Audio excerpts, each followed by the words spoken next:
এখানে বসছি।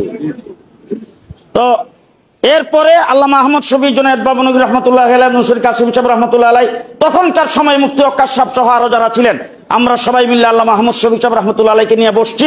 বসার পর হুজুর পরিষ্কার সিদ্ধান্ত দিয়েছেন, ইসলামী আন্দোলন আমাদের সমাবেশে আসতে পারবে না এবং হেফাজতের মধ্যে তারা নাই। এই সিদ্ধান্ত এখনো প্রত্যেকটা কবিতা দেখছে নাইবে আমি হিসেবে যেটা আছেন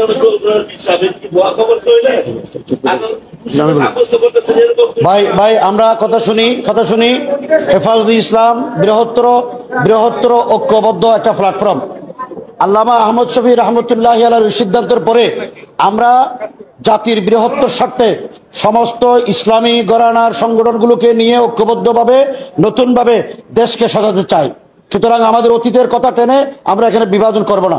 আমরা ইসলামী আন্দোলন বাংলাদেশের দায়িত্বশীলরা এখানে থাকলে অনুরোধ করব বিনয়ের সাথে, অনেক কথা অনেক পিছনে হয়, আমরা সামনে ঐক্যবদ্ধভাবে পথ চলবো, অতীতকে সব ভুলে যাবো ইনশাআল্লাহ। পারবো তো ইনশাআল্লাহ? আমি আপনাদেরকে, যেহেতু আমাদের মুরব্বীরা রাজনৈতিকভাবে চলবো, হেফাজতের মধ্যে সেটা ক্লিয়ার বলেন। হেফাজত ইসলামের তো মুরব্বীদের সিদ্ধান্ত দেবে, সেটা চলবে, মুরব্বীদের সিদ্ধান্তের পর চলবে।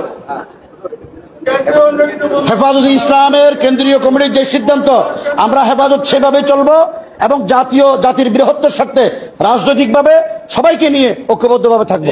হ্যাঁ, আর হেফাজতের সিদ্ধান্ত হেফাজতের।